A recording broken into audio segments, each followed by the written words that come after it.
I should have gotten a drink. Oh well. Oh, we're live. We're Okay. live. Good morning. So we're morning. We're here again. This time I'm with Paul Jorgensen, who is arguably my best friend. Sometimes I have my doubts, but most of the time, yeah. I've known this guy for a long time. He is also an ESL teacher. And today is his birthday. Happy birthday. Thank you very much, sir. So how old are you now?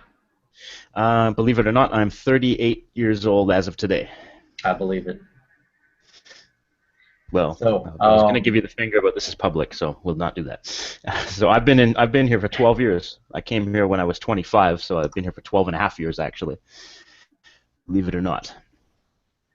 okay. So I'm Yeah, Japan got me. I'm now addicted to Japan and living here forever, I guess. a lifer. That's what we call A people. lifer. Yeah. Right. Been here a long time. So tell us about yourself, like what brought you here and what have you been doing those 12 years? Well, I came here after university. I majored first in English language, and after that I did a one-year Bachelor of Education, which is a teacher training program. So I studied education intensively for 1 year. That was a really crazy program. It was usually you do 30 university credits in 1 year. I did 60 in 1 year, so it was a really intensive program to get it done in 1 year.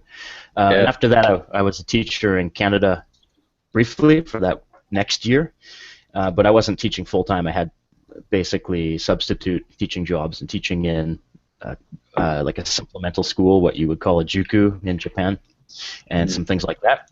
But I really wanted to come to Japan, or at least to live abroad somewhere interesting. So that's why I didn't really go for a full-time job in Canada. I decided to put that aside and move somewhere else.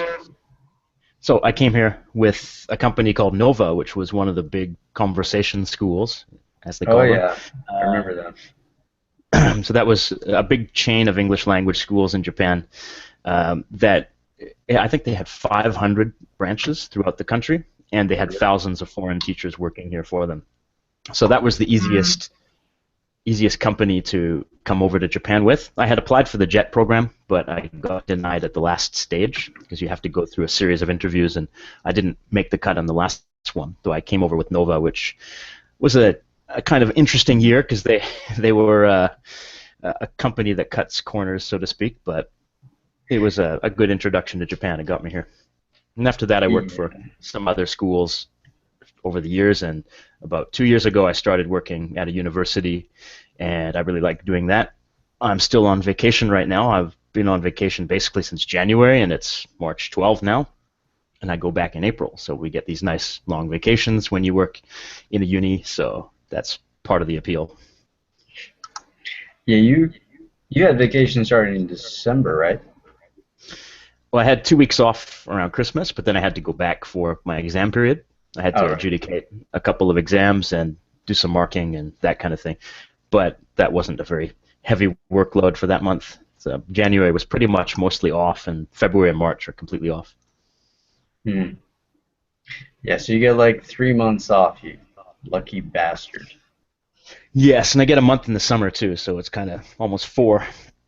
And those are paid holidays if you get the right kind of job. So that's one of the benefits, definitely.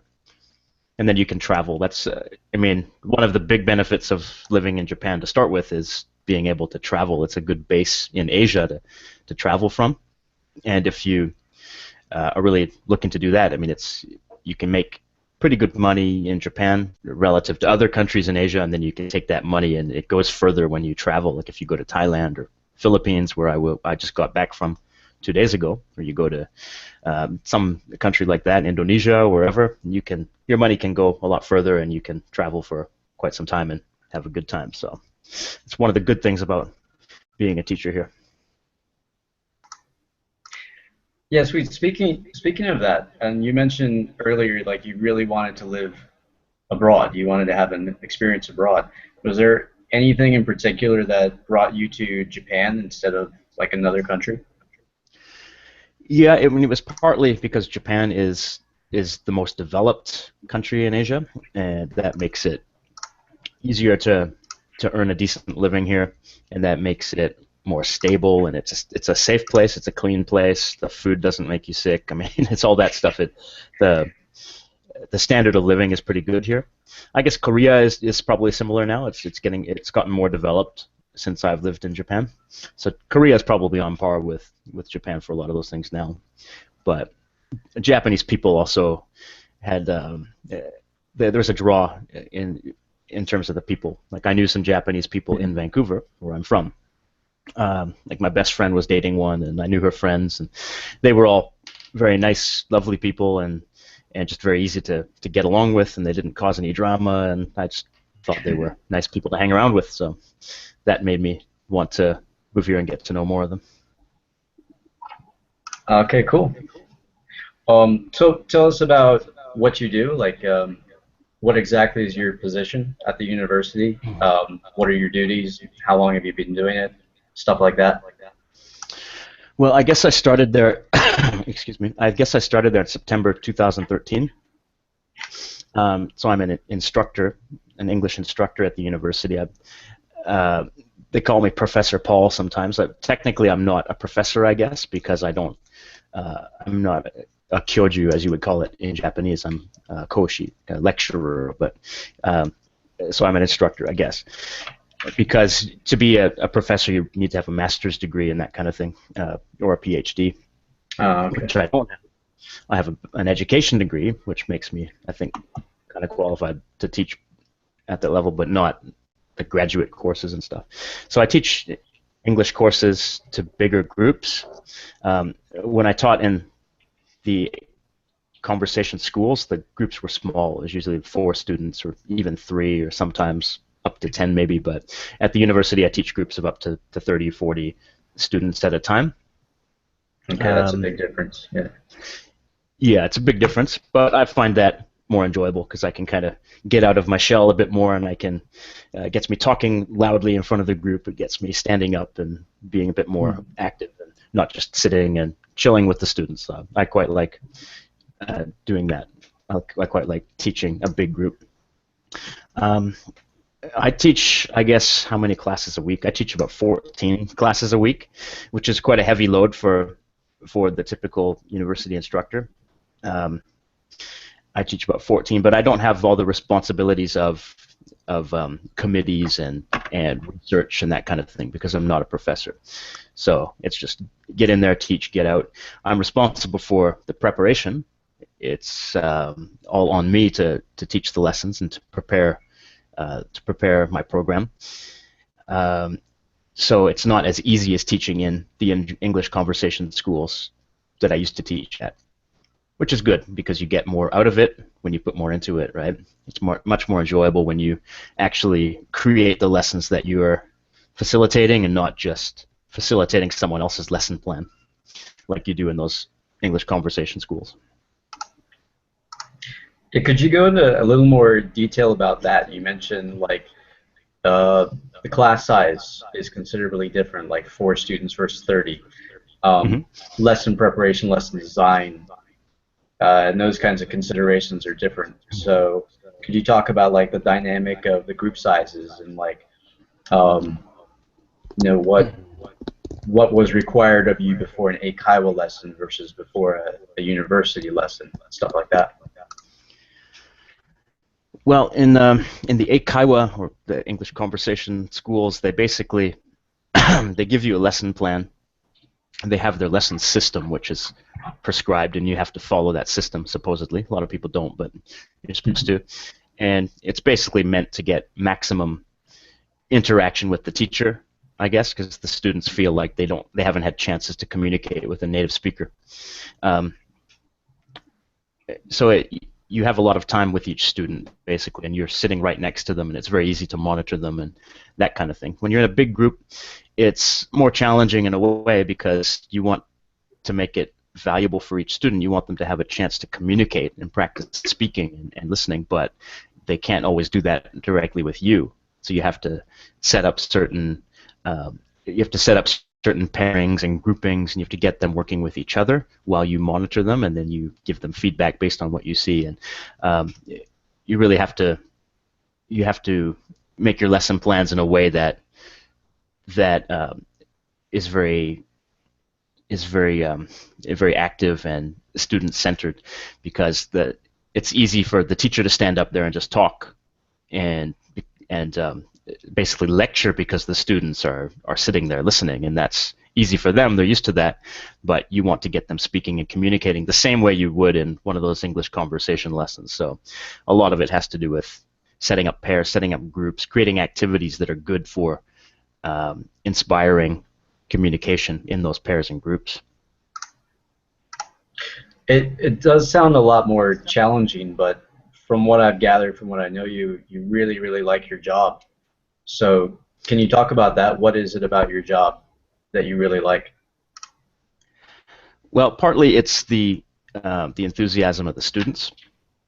So I work at a university called Kansai Gaidai, which is a language university, a foreign language university.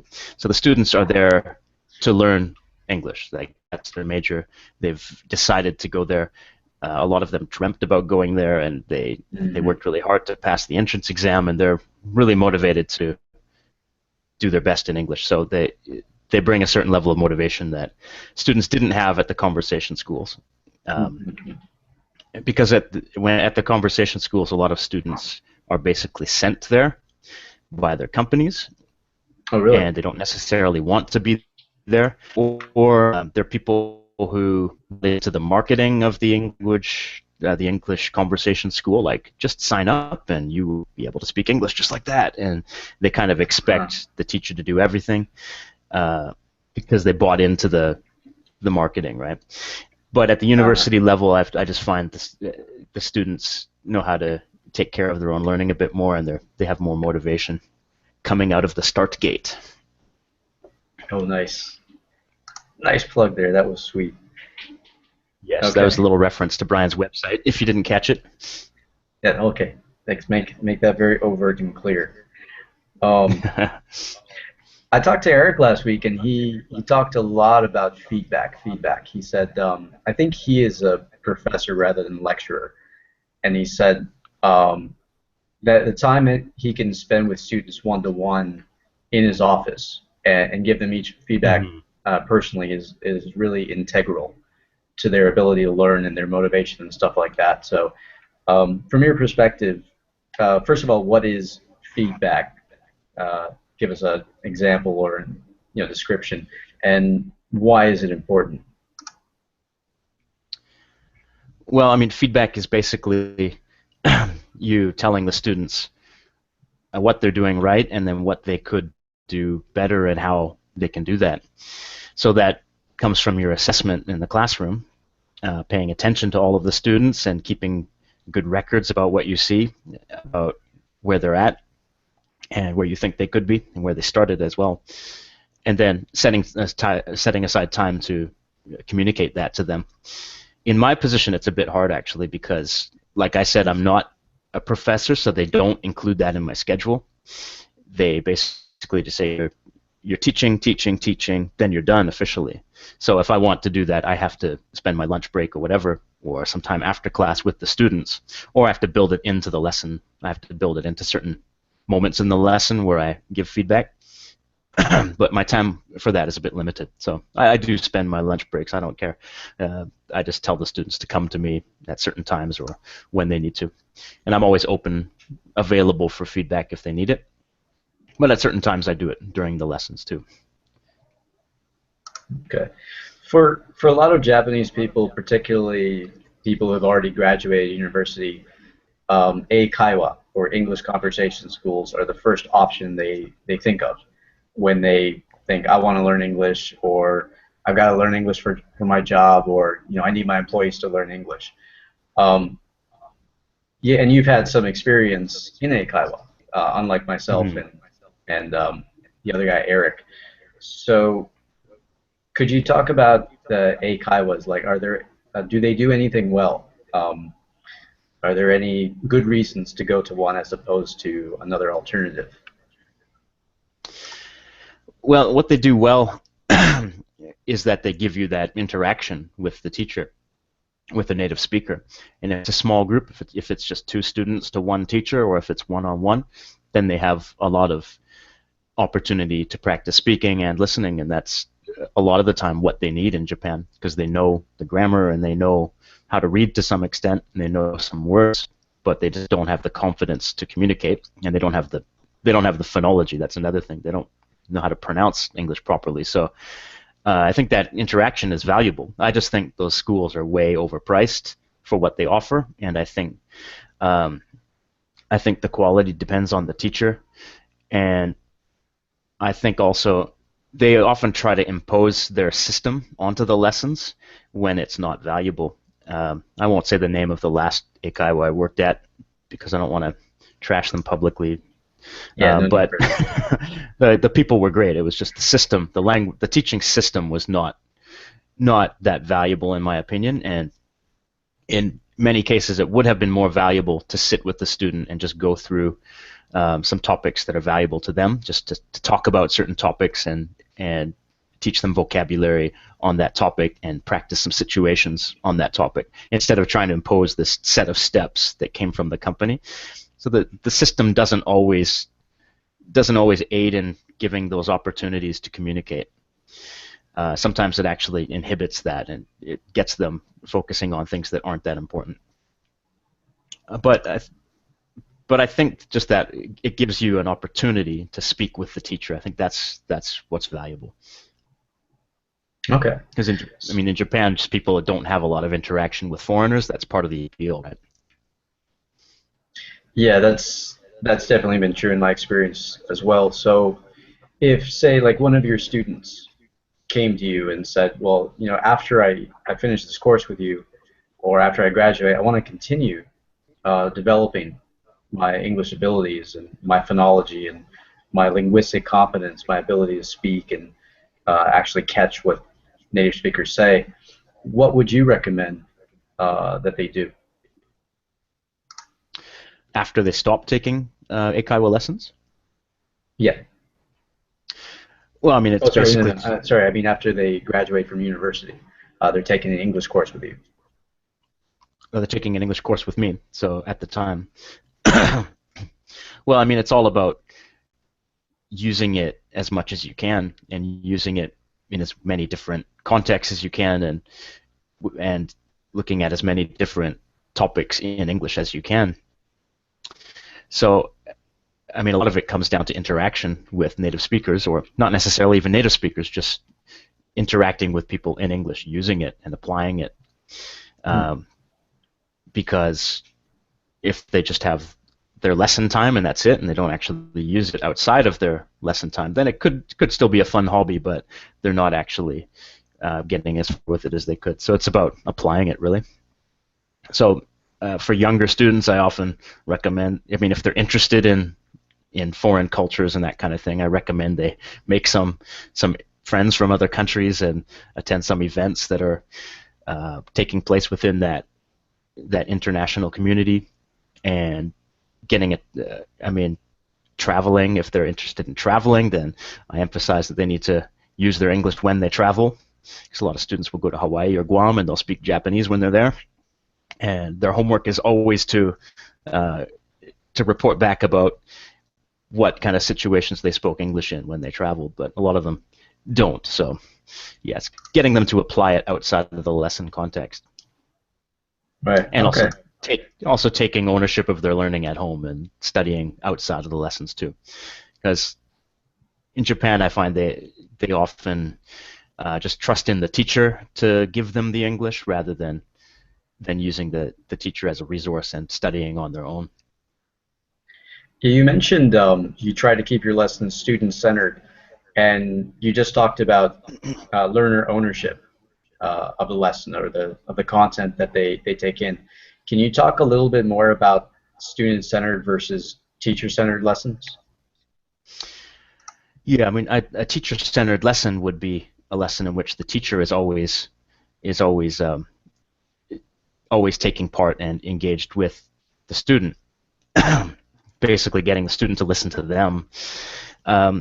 and it's easy to slip into that. It's easy to become the teacher-centered lesson guy if you let that happen. Like a lot of teachers get nervous and they don't know what to say or they don't know where the lesson is going next. So their solution is to just keep rambling and keep talking, and they'll justify it by saying, well, the student is practicing their listening and they're hearing my sentences and they're learning grammar kind of by osmosis because they're hearing my sentences. But you're making a sour face right now. You know what I'm talking about. Like you see the cafe teachers at Starbucks and they just talk at the student about their weekend. Like, I went drinking with my buddies. It was so awesome. Yeah. And the student just sits there going, oh, yeah, and trying to listen and trying to understand. And then they go back home to their friends and their friends say, what did you learn? I don't know. You talk so fast. Right, exactly. Yeah, and a lot of their learning comes from producing the language themselves, and that's where it's important for it to be student-centered. I mean, I know this from studying foreign languages myself. I take lessons through Skype. I use a site called italki to find teachers. Right now I study French and I study Tagalog. I just found that site a week ago, yeah. You did? Sweet.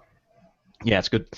But I know from my own studies that from my own lessons, when the teacher just talks at me, I know I just kind of get lost in this wave of random words and I don't know what's going on. But when they ask me a question or they make a statement, then they ask me a question and that forces me to respond and produce the language, then I get much more out of it. And that also helps your listening more than just listening all the time. Yeah, I found I was guilty of this too when I started teaching. Guilty of a cognitive overload where I would give a student a piece of information or a structure or something like that, and they were already cognitively struggling to get it. And instead of breaking it down or giving them the time as needed, because I work with students one-on-one, so I can afford that, I would just overload them with even more information and even more structures and even more vocabulary and convince myself, I'm explaining this because it's my job to do all the talking, do all the explaining, and basically, find that little switch that'll get them to figure it out. That, it didn't occur to me that I ought to, as you put, give them a little more ownership of this thing, let them kind of work through how to figure this out on their own, or give them those tools so that the next time I give them a piece, they can have a more responsible and active role in figuring it out. So what you just said, it really resonated with me. That's why I wanted to ask about it. Right. Yeah, I mean, I think there's a time for that in the lesson when you are just you open the floodgates and you communicate with them freely. And they can kind of get lost in it, but there's always a focus, right? And if they have that focus, then all the random, chaotic language surrounding the language you're focusing on will make more sense or will be clear. I mean, when I'm talking during the lesson, whenever I'm talking, I try to have a reason for it. Like it has to be I'm introducing or presenting something to them, or I'm setting up an activity to help them practice it, or I'm the other partner in the conversation and I'm giving them an opportunity to speak. But I never like to just talk for the sake of talking. It's always got to be toward some goal of the lesson. The free conversation part would come at the end, and that's practicing something we studied during the lesson. Right, that seems more sensible. You have a distinct advantage in that, first of all, you lived here 12 years and you've studied the language, but you are pretty much constantly working to acquire some language. I think you're working on French and Arabic right now. Is that right? Arabic I kind of put on the back burner for a bit because I felt French and Arabic were too much. But I've been learning Tagalog for about 6 weeks because I was going to Philippines and I often go there, so I figured I should learn some Tagalog because I'm going to make use of it, I'm sure. So French is my main one, but Tagalog has been a kind of short-term thing. Yeah, but so language learning is not just a job to you. It's something that you genuinely enjoy, and it seems like you often like to put yourself in the mindset of different stages of learning? Like, I assume you're basically a beginner at Tagalog, whereas with French you have some ability already. Is that right? Yeah, I mean, in French, I'm at some kind of intermediate level. I can understand quite well. I can watch the news and understand it, and I can communicate. I'm not that fluent when I communicate. So I'm intermediate, but at Tagalog I'm at a beginner level. So yeah, I think you're right. I do enjoy remembering what it's like to be a beginner again. Hmm. I find that really important because I often don't remember what it's like to be a beginner. So when I get a beginner, I have to recall that and put myself back in their shoes. So my next question for you is, again, talking about student ownership. So as a student yourself, how do you take ownership of your learning process? And also from the teacher's perspective, how can the teacher facilitate student ownership of the learning? Well, I guess it's about knowing how you learn best. Um, excuse me. And I just know from experience for myself, like what kind of materials I find useful and um, what kind of study program benefits me and what kind of schedule benefits me and all this kind of thing. I know from experience how to help myself learn. When it comes to a student, helping them take ownership of their learning, I guess it's knowing the student and knowing how they learn from your assessment and observation, but also getting them to reflect on it and getting them to think about how they learn best. Just asking the right questions to make them think, am I most motivated by and do I learn best from like watching YouTube videos in English or from reading? And do I like reading like graded readers, simple novels in English? Like what would motivate the student to really dig into the language and focus? So I guess it's asking them the right questions and getting them to think about what would make learning more motivating and fun and focused for them.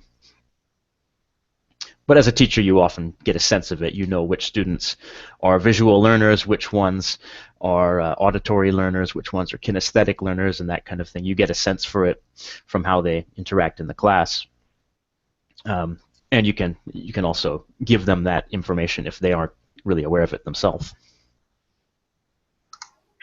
So yeah, I would say it's almost not enough just to be able to teach or just be able to explain the linguistic content itself. It's not enough to just be able to give a definition of a word and to give an example of a grammar structure, but understanding what learning is and the learning process and how each person has kind of their own idiosyncratic way of taking in information.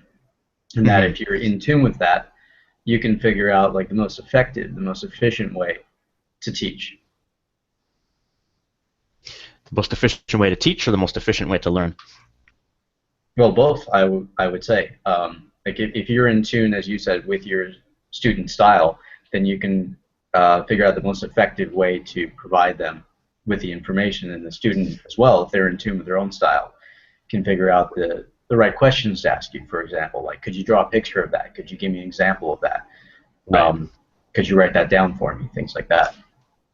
Yeah, and that's one of the differences in having a big class, though. Like you Yeah. mostly work one-on-one with students, and in a big Yeah. class, it's a bit hard to get really in depth with that kind of thing and tailor the lessons to individual learning styles. So in a big group, it becomes more like Hmm. you're incorporating all the elements into one lesson plan. Like you have visual elements and auditory elements Right. Right. and active kinesthetic elements. You try to hit all of the buttons in one lesson so that everyone gets something out of it, but you can't really tailor it to individuals unless you're going around and helping them one-on-one. Then you can do some of that. Sure, yeah, I think that's definitely an important distinction between like a man-to-man lesson or even a small group lesson and then a large group lesson. Is that you simply don't have the time or the tools with a big group lesson to cater to each person. Um, Whereas in a smaller one, you have that. you're afforded that luxury, so you ought to take advantage of it. Right, exactly. Um, Yeah. Sorry, go ahead. no, go ahead. Go ahead.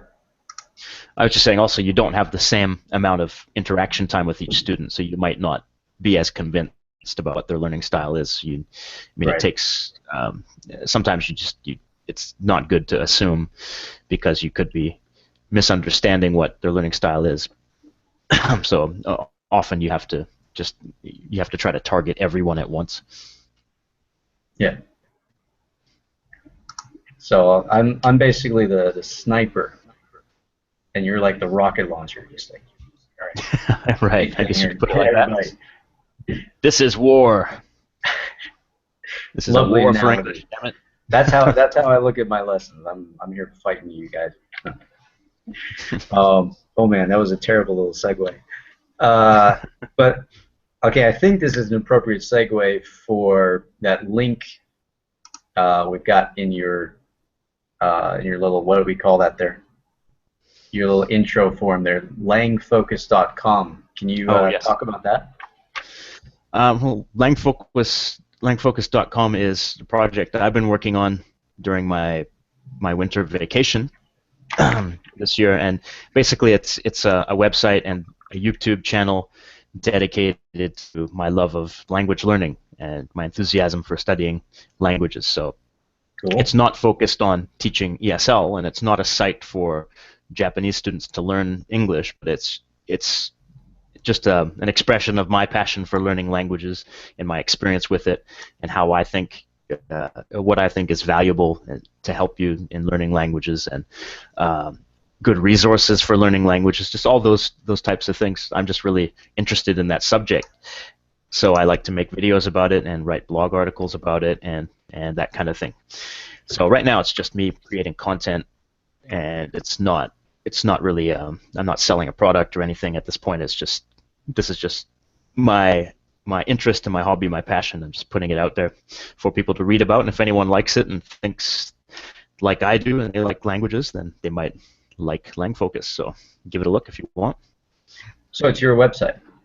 Yeah, I made it. I mean, I've been making websites for years, on different topics, and I've done some internet marketing and made some decent money from different websites, and so I like creating things on the internet. So that's just my latest project. I haven't monetized it. It's just something I find interesting, and I really wanted to create something new. So that's my focus at the moment. And also, it's good because it motivates me to study. Actually, one thing I've realized when you are creating content about a topic, then you have to walk the walk, right? When you're writing a blog about language learning, if you don't follow up, then you're a chump. And if you're making videos about it and you don't follow up and you're not an example to your viewers, then you're a chump. So when I made videos about starting to learn Tagalog, I'm like, okay, I better hustle and actually do it, because these videos, and if I don't learn anything, they're not gonna take me seriously. So yeah, creating content is a way to also light some fire under your own ass and motivate yourself. So what kind of people would you say that the site is designed for? What kind of people would you like visiting your site and checking your stuff out? People who are just interested in languages. They could be focused on one language, but a lot of people who like it seem to be just interested in languages in general. People who like to dabble in a number of different languages before choosing one they're really into. People who like to travel, and people who like to learn some of the language when they travel. Those seem to be the people who are looking at it. Yeah, just people who are interested in languages in general. Because it's not focused on one language. Like I have articles about Hebrew, I have articles about Arabic, about Tagalog, about French. So it's not focused on one specific language, because I've studied many different ones. All right, cool. And you mentioned very, very briefly in there that you've got a YouTube channel as well. Yeah. How long's that been going? What's that all about? Well, the YouTube channel it's directly connected with the blog. So if you look at the blog, you'll see the YouTube channels in the sidebar. They should be there. but you can find it by searching for Lang Focus inside YouTube. So it's just LANGFOCUS. And if you search for that, you'll see my little face pop up, and you can click on that. Okay, So so those are that's videos. Just sorry, go ahead. oh, that's also for language lovers, people who want to learn language as well, right? Yeah, right. So I did it just to express my own kind of passion, but also I find my students are quite motivated when they see me learning languages like that. Okay. Something I did last year during my lessons. This just came up in my mind. I didn't plan to talk about it, but Go for it. Before my lessons last year, often I would study different languages. I would study usually French before my lessons, but I would put it up on the overhead projector. Like I would do Anki flashcards, Anki, Yeah. the flashcard application, and I would do reviews of my vocabulary, but I'd put it up on the projector so the students could see what I was doing. And I wouldn't really tell them about it. I would just kind of pique their curiosity just by sitting there looking at the computer and bump, bump, bump, and review. And then the students would start asking me, "What are you doing? What is that?" And then it would give me a chance to introduce the Anki application to them and explain what it is. And this is how I study French, and this is something you can do too. So I quite like to use my own studies as a model for the students. Mm-hmm. Yeah, I actually remember reading a blog article about a teacher who would do something really similar. She would, right before like a project or a new subject, she would bring in something that she was a novice at, like a total beginner at. Like she would bring in a guitar or something, and before the kids came in, she would start playing the guitar, and they're like, what are you doing? Like, I'm learning how to play this guitar. And they would sit there. These were elementary kids, so they would just sit there and watch. And Right. she would, of course, mess up and make lots of mistakes, but still, go through the process and kind of enjoy it. And she had a particular attitude towards it. And then she would introduce, like, today we're going to do something you guys don't know how to do.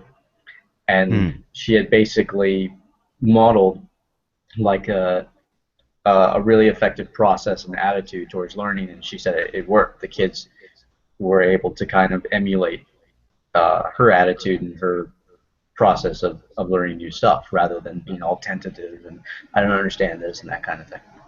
Right. Yeah, I think modeling the learning process is important for the students, and I like what that teacher did because she was showing that there's no such thing as perfection, that there is a learning process that you have to screw up and you have to experiment and explore before you actually gain skills. Because I think that's a mental block for a lot of students. I don't want to speak English because I don't know how to. Well, that's why you experiment, and that's why you play around with it, and you make mistakes, and that's why you're here. Right. So yeah, I'd like to kind of wrap this up with a somewhat related question of we talked about student-centered learning versus teacher-centered learning, for example. We've talked about ways to model learning for your students, and you brought up a way to like improve student motivation and get them having the right attitude and the right focus when learning. So as a teacher who's actually been in kind of both worlds, the Eikaiwa world and the university, the academic world, do you have any general advice for people who are thinking they want to come to Japan to teach English, or maybe they want to go to university to teach English? So advice for teachers coming here. Yeah. Well, excuse me. Well, I mean, if your goal is to just come to Japan, and your goal is to get over here and to enjoy the lifestyle here and learn the language here and that kind of thing, then do what you got to do to get here. And the English conversation schools are a legit way to get yourself here and to get some teaching experience. But I wouldn't take the teaching too seriously at the English conversation schools because they're quite limited, and they can, if you try to do too much, they almost discourage you. So it can be a blow to your professional confidence in a way. Yeah. So take them for what they are. They're a way to get over here, a way to get some introductory experience, and then if you if you really want to teach, then look for outside opportunities, start getting some other experience, like maybe doing some corporate lessons, doing lessons at companies, or doing some high school work, that kind of thing, and then maybe in a university later on.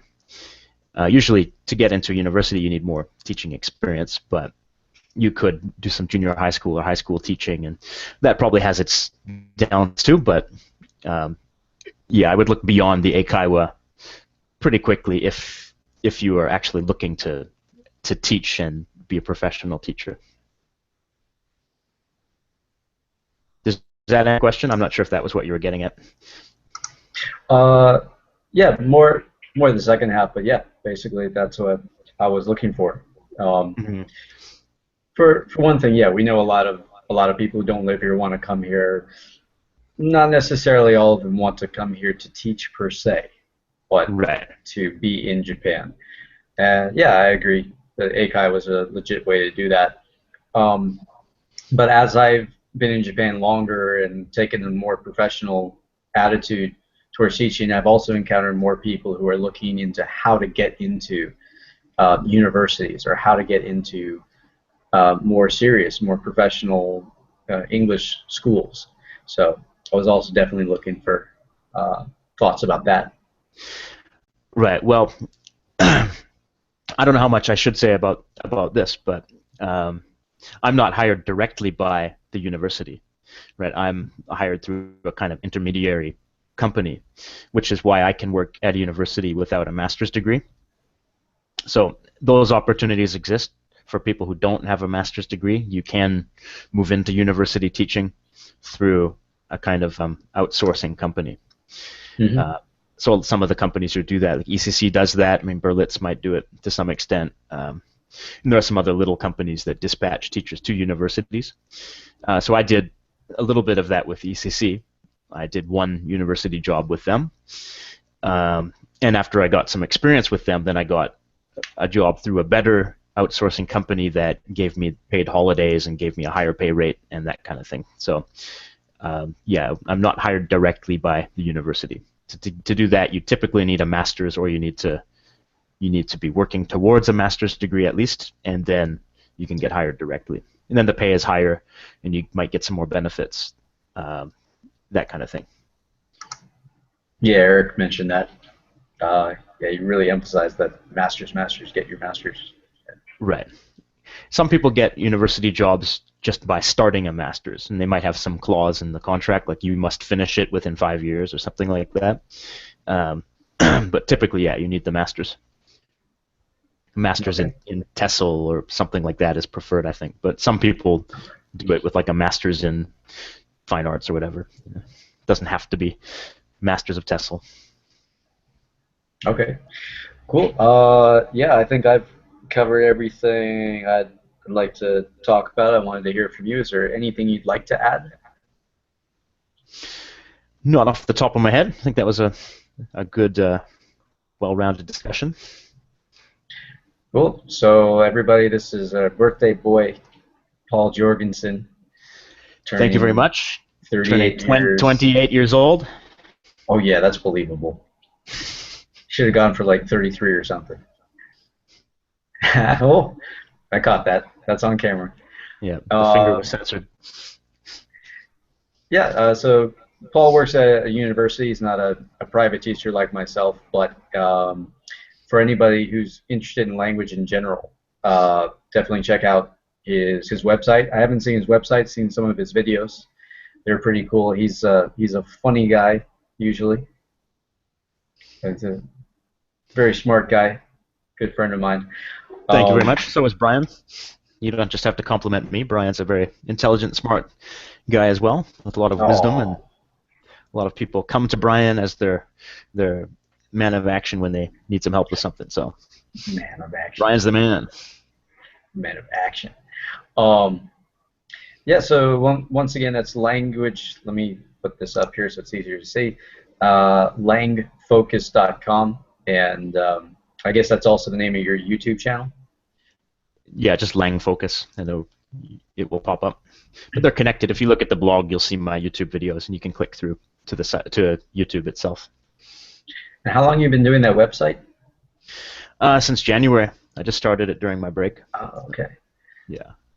Cool. So say goodbye to all the nice viewers, Paul. Thank you very much. Good to speak with you, Brian, and good to speak with whoever's listening. You too. Enjoy your vacation. That's way too long.